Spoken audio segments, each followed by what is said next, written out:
Guys, it's finally here. A new member for Supermassive's roster of games has been announced, and it's in collaboration with Behaviour. The Dead by Daylight collaboration game is revealed to be the casting of Frank Stone. I'm very excited to finally come back making theory videos again. Before we dissect the trailer, I just want to let you know that I'm basing my theories on this newspaper hint you can find inside a hidden object minigame from the official Frank Stone's website. I will leave a link down in the description. So, without further ado, let's first look at this newspaper. It talks about the two murders in Cedar Hills. Cedar Hills, according to the game's Steam page and website, is where the game will be located, and it is described as an abandoned Oregon town. On the top left corner, you can spot the date on when this newspaper was published, giving us a clear period of when this game will take place. This game is going to be set in the mid-90s, which explains these characters' outfit choices. George Calhern and Joyce Barton are the two recent deaths from Cedar Hills. According to the report, it was assumed that they died after their car crashed and caught fire.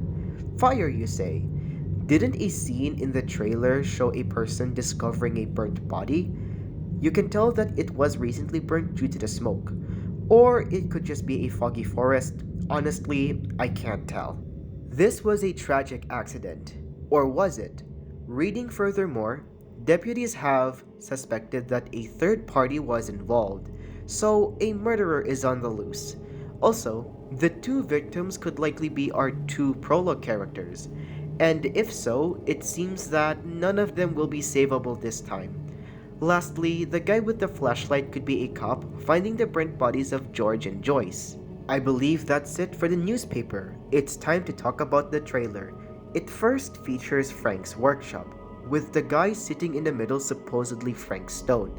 There is nothing significant to see here other than it's a creepy workshop with a diverse display of ironwork or gardening tools. But if we want to investigate deeper, we could always go to the website and check out the other 8 hints, but that will be for a separate video. Many people theorize that these two who are watching a film are Meg and Dwight. However, I highly doubt that's the case.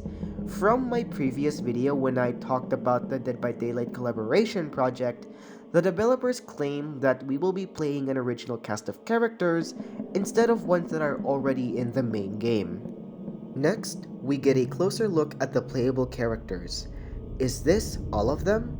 According to the interview with IGN, they've integrated Dead by Daylight's gameplay style with their own. Since Dead by Daylight is a 4 survivor game versus 1 killer, it's likely that they decided to have 4 characters instead of the usual 5. This isn't Dark Pictures after all. Unless the killer is also playable, that would be very interesting. Also, Supermassive recently tweeted their New Year poster featuring only 4 characters. Notice that none of them look like famous actors or stars like we often get in every game. It's nice to see some original faces. Comment down below if one of them looks familiar. It seems each character carries their own flashlight, maybe a potential item system like in The Devil in Me. This clip of Frank's workshop looks like it's been overgrown and some of the tools have been taken. Maybe the scene in the beginning was a flashback sequence and the game takes place months or years after. The symbol painted on the wall looks significant, but we don't know what it means yet. It looks like a killer perk, but not anything I've seen since I don't play Dead by Daylight. Here is the iconic hook from the game. I'm excited to see one of our characters getting hooked here. No pun intended. This is likely Frank's notebook. It looks like he knows something about the entity since he's drawn it right there. Anyone getting Stranger Things vibes from this shot of the entity piercing through the sky? The tone of the trailer feels more serious, less campy. I hope it will be different this time around. I find Frank's design to be odd. It's likely just me. I'm very used to seeing killers that hide their faces in darkness, taking away their emotions, making them less human and more like a force of evil. Although with Frank's design, you can still see some humanity that's left. His eyes and skin look bright as day, but it's covered by a creepy helmet and blood. Also, there's blood all over his mouth and it's dripping down his throat like, is he also a cannibal? From the IGN interview, the devs describe Frank as someone who is sadistic, a killer, and maybe irredeemable. There is a big emphasis on that quote, and I just need to bring it up. And finally, let's talk about the music choice. It's interesting that they've chosen a song that's titled Daylight as if we're playing a Dead by Daylight game. The song is about a sinner who couldn't stop sinning and is running away from daylight, which could mean a lot of things: redemption, salvation, the right path, or the presence of God, even.